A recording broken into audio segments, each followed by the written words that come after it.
10 بول رہا ہے آخری سوالات ظفر کمالی کے بارے میں تھا. تو متشاعر کا بس چلے تو وہ کون سا کام کرنا چاہتا ہے؟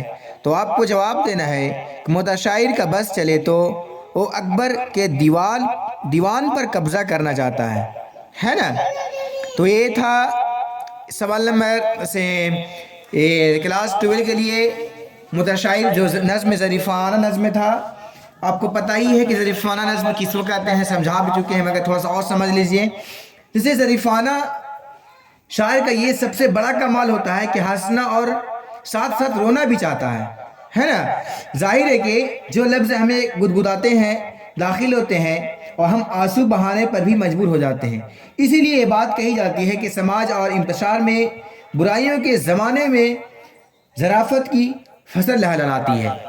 یعنی جو ظریفانہ نظم اس کو بولتے ہیں کہ جیسے نظم کو کہہ رہا ہے، اس کے بارے میں بتا رہا ہے، کوئی کبھی کبھی ہنسی والے بات آ جائے، کبھی کبھی رونے والا بات ہو جاتا ہے، کبھی کبھی غم والا بات ہو جاتا ہے، اسی کو بولتے ہیں ظریفانہ نظم.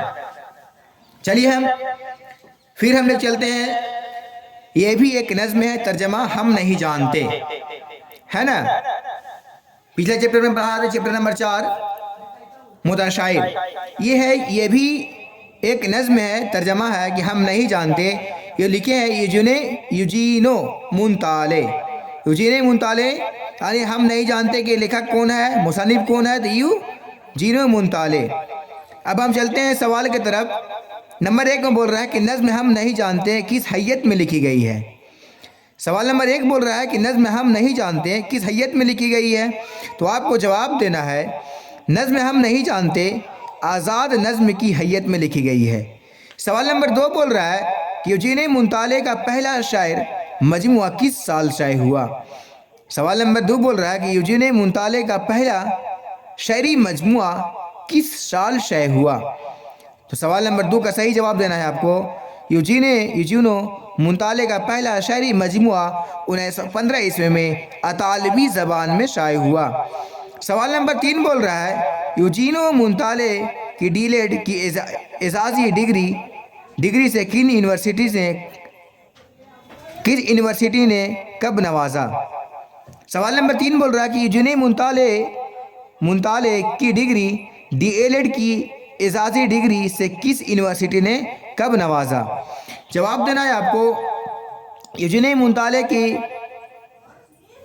کیمبرج یونیورسٹی نے 1967 عیسوی میں ڈی ایل ایڈ کی اعزازی ڈگری سے نوازا گیا. سوال نمبر 4 بول رہا ہے کہ یوجینو مونتالے کب پیدا ہوئے. بہت بہترین سوالات. پیدائش اور مرتو، وفات، جنم اور پیدائش بہت یاد رکھنا ہے اور کتاب کے بارے میں، ہے نا. تو کیا بول رہا ہے سوال نمبر 4 میں یوجینو مونتالے کب پیدا ہوئے. تو آپ کو جواب دینا ہے یوجینو مونتالے 1896 عیسوی میں پیدا ہوئے. 1896 عیسوی میں پیدا ہوئے، ہے نا. تو 1896 عیسوی میں پیدا ہوئے. سوال نمبر 5 بول رہا ہے کہ یوجینو مونتالے کس زبان میں شاعری کرتے تھے. تو سوال نمبر 5 کا صحیح جواب یوجینو مونتالے نے اطالوی زبان میں شاعری کرتے تھے. سوال نمبر 6 بول رہا ہے کہ آپ کے نصاب میں یوجینو مونتالے کی کون سی نظم شامل ہے، آپ کے نصاب میں جو پڑھ رہے ہیں. تو سوال نمبر 6 کا صحیح جواب لکھنا ہے کہ ہمارے نصاب میں یوجینو مونتالے کی نظم ہم نہیں جانتے. نظم ہم نہیں جانتے کیا بولنا ہے. ہمارے نصاب میں یوجینو مونتالے کی نظم ہم نہیں جانتے شامل ہے. سوال نمبر 7 ہے کہ نظم ہم نہیں جانتے کا اردو ترجمہ کس نے کیا. نظم ہم نہیں جانتے اردو ترجمہ کس نے کیا. تو سوال نمبر 7 کا صحیح جواب بولنا ہے نظم ہم نہیں جانتے کا اردو ترجمہ زاہدہ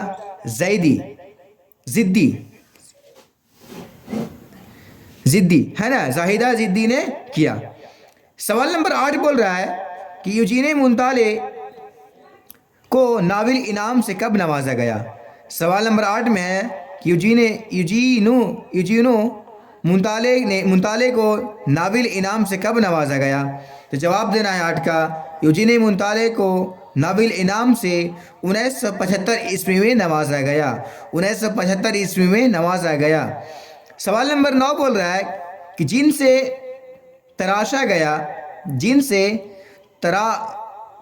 تراشا گیا زندگی کا بدن، جن سے تراشا گیا زندگی کا بدن کا یہ مصرع کیا نظم ہم نہیں جانتے سے ماخوذ ہے؟ تو آپ کو جواب دینا ہے جن سے تراشا گیا زندگی کا بدن، یہ مصرع نظم ہم نہیں جانتے سے ماخوذ ہے۔ سوال نمبر 10 بول رہا ہے کہ اس نظم میں کس کی آہنگ اور خاموش سرگرمی کو شاعر اپنے ساتھ لے جانا چاہتا ہے؟ تو آپ کو جواب دینا ہے کہ اس نظم میں سمندر کی آہنگ اور خاموش سرگرمی کو شاعر اپنے ساتھ لے جانا چاہتا ہے۔ سوال نمبر 11 بول رہا ہے کہ منطالع اپنی نظم میں کس کی گونج نہا خانہ دل میں باقی رہنے کی بات کرتا ہے؟ تو جواب دینا ہے آپ کو، منطالع اپنی نظم میں سمندر کی گونج کو نہا خانہ دل میں باقی رہنے کی بات کرتا ہے نا؟ دیکھیے یوجین منطالع 20ویں صدی کے عظیم شاعر، یعنی 20ویں صدی سے عظیم شاعر ہیں یوجین منطالع، اور 1896 عیسوی میں جینیو میں پیدا ہوئے۔ انہوں نے موسیقی اور ادب کی تعلیم حاصل کی، جسے پہلی جنگ عظیم کے دوران 1917 عیسوی میں، ہے نا؟ بہت بہترین طریقہ ہے۔ دیکھیے تو بس یہاں پہ یہ شعر تھا، اور پھر ہم آپ لوگ کو بتاتے ہیں ایک اور نظم ہے، غزل ہے مرزا غالب کا، جو اسد اللہ خان غالب نے لکھے ہیں، ہے نا غزل؟ تو مرزا غالب جن کا پورا نام، مرزا غالب کا پورا نام کیا تھا؟ اگر پورا نام پوچھے یا اصل نام پوچھے تو آپ کو بتانا ہے اسد اللہ خان غالب، ہے نا؟ اسد اللہ خان بیگ، ان کے گڑبڑا رہے ہیں، دیکھیے کیا بولنا ہے، غالب، یہ جو غزل لکھے ہیں، غالب لکھے ہیں غزل، جو اسد اللہ خان غالب، تو مرزا غالب جن کا پورا نام اسد اللہ بیگ تھا، جن کا پورا نام اسد اللہ بیگ خان تھا، جو 27 دسمبر 1797 عیسوی کو اپنی نہنیال آگرہ میں پیدا ہوئے تھے، ہے نا؟ ان کے والد کا نام مرزا عبداللہ بیگ اور والدہ کا نام عزت النساء بیگم تھا۔ غالب کے نانا خواجہ مرزا غلام حسین خان نام تھا ان کا، تو بہت لمبا چل جائے گا، ان کا آپ کو کتاب تو پڑھا دیے ہیں، تو یاد رکھیے گا انشاءاللہ۔ اور یہ دیکھیے سوال نمبر 1 بول رہا ہے کہ رنج سے کھوگر ہونے سے کیا مراد؟ تو آپ کو جواب دینا ہے کہ رنج سے کھوگر ہونے سے رنج کا عادی ہونا۔ سوال نمبر 2 بول رہا ہے کہ مرزا غالب کے والد اور والدہ کا نام کیا تھا؟ آگے نا؟ تو سوال نمبر 2 کا صحیح جواب مرزا غالب کے والد کا نام عبداللہ بیگ خان اور والدہ کا نام عزت النساء بیگم تھا۔ سوال نمبر 3 بول رہا ہے کہ غالب کی شادی کس سے ہوئی؟ تو سوال نمبر 3 کا صحیح جواب غالب کی شادی لوہار خاندان کے نواب علی بخش کی بیٹی امرہو بیگم سے ہوئی۔ غالب کی شادی لوہار خاندان کے نواب علی بخش کی بیٹی امرہو بیگم سے ہوئی تھی۔ سوال نمبر 4 بول رہا ہے کہ غالب کی وفات کب ہوئی؟ تو 4 کا صحیح جواب غالب کی وفات 1869 عیسوی میں پیدا ہوئے، غالب کی وفات 1869 عیسوی میں ہوئی، 1869 عیسوی میں ہوئی، ہے نا؟ سوال نمبر 5 بول رہا ہے غالب نے اردو کے علاوہ کس زبان میں شاعری کی ہے؟ تو آپ کو جواب دینا ہے 5 کا۔ غالب نے اردو کے علاوہ فارسی زبان میں شاعری کی ہے۔ سوال نمبر 6 بول رہا ہے غالب کی کسی 2 فارسی تصنیف کا نام لکھے۔ اب سوال میں بہت لوگ لڑکن ہیں، چھاتر چھاترائیں ہیں اور بولتے ہیں سر تصنیف کیا بولتے ہیں، تو بہت بار ہم 50 دفعہ بتا چکے ہیں تصنیفات کا ذکر ہو تو اس کو بولتے ہیں بک کے بارے میں پوچھ رہے ہیں، ہے نا؟ تو بک بتانا ہے آپ کو۔ مہر نیم اور روز، مہر نیم، روز اور درفش کا دیوانی غالب، درفش کا ویانی غالب کی فارسی تصانیف ہے۔ سوال نمبر 7 بول رہا ہے شاعر کے روتے رہنے سے کیا ہوگا؟ شاعر کے روتے رہنے سے کیا ہوگا؟ تو آپ کو جواب دینا ہے شاعر کے روتے رہنے سے بستیاں ویران ہو جائے گی۔ سوال نمبر 8 بول رہا ہے یعقوب اور یوسف میں کیا نسبت ہے؟ 2020 میں پوچھا گیا ہے کوشچن۔ یعقوب علیہ السلام اور یونس علیہ السلام میں کیا نسبت ہے؟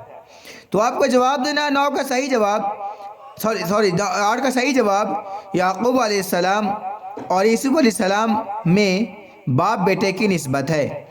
سوال نمبر 9 بول رہا ہے غالب کا انتقال کب ہوا اور ان کا منظار کہاں ہے؟ منظار یعنی قبرستان کہاں ہے؟ تو ان کا قبر کہاں ہے؟ وہی منظار۔ تو غالب کا انتقال کب اور ان کا منظار کہاں ہے؟ تو آپ کو جواب دینا ہے غالب کا انتقال 1869 عیسوی میں ہوا اور ان کا منظار حضرت نظام الدین دہلی میں ہے۔ سوال نمبر 10 بول رہا ہے نا؟ 1 منٹ، ہلو دیکھیے، یہ سوال نمبر 9 بول رہا ہے، 9 کا صحیح جواب بتا رہا ہے کہ غالب کا انتقال 1869 عیسوی میں ہوا اور ان کا مزار حضرت نظام الدین دہلی میں ہے۔ سوال نمبر 10 بول رہا ہے دائم پڑا ہوا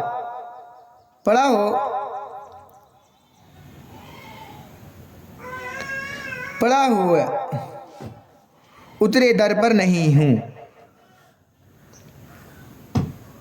پڑا ہوا تیرے در پر نہیں ہوں۔ سوال نمبر 10 بول رہا ہے کہ دائم پڑا ہوا تیرے در پر نہیں ہوں، میں یہ بات پڑا ہوں، میں یہ بات شاعر نے کس سے کہی ہے؟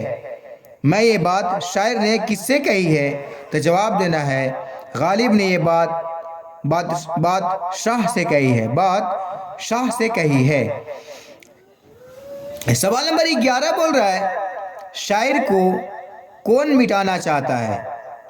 سوال 11 بول رہا ہے کہ شاعر کو کون مٹانا چاہتا ہے؟ تو جواب دینا ہے آپ کو کہ شاعر کو زمانہ مٹانا چاہتا ہے۔ سوال نمبر 12 بول رہا ہے غالب کو کون لوگ نہیں جانتے؟ تو سوال نمبر 12 کا صحیح جواب غالب کو عزیز لوگ نہیں جانتے ہیں۔ سوال نمبر 13 بول رہا ہے او دن گئے کہہ کر شاعر کیا بتانا چاہتا ہے؟ او دن گئے کہہ کر شاعر کیا بتانا چاہتا ہے؟ تو آپ کو جواب دینا ہے او دن گئے کہہ کر شاعر اپنے نوکر کو نوکر نہیں ہونے کی بات بتاتا ہے، شاعر اپنے نوکر نہیں ہونے کی بات بتانا چاہتا ہے۔ سوال نمبر 14 غالب نے وظیفہ خوار کس کو کہا ہے؟ 14 بول رہا ہے کہ غالب نے وظیفہ خوار کس کو کہا ہے؟ تو 14 کا صحیح جواب غالب نے وظیفہ خوار اپنے آپ کو کہا ہے نا؟ سوال نمبر 5 بول رہا ہے کہ چمن میں کس کے جانے سے دبستان کھل گیا؟ چمن میں کس کی جانے سے دبستان کھل گیا؟ تو اس کا صحیح جواب ہوگا چمن میں، صحیح جواب ہے کہ چمن میں غالب کی جانے سے دبستان کھل گیا۔ سوال نمبر 16 بول رہا ہے موحد کسے کہتے ہیں؟ موحد کسے کہتے ہیں؟ تو آپ کو 16 کا صحیح جواب دینا ہے خدا کو ایک ماننے والے کو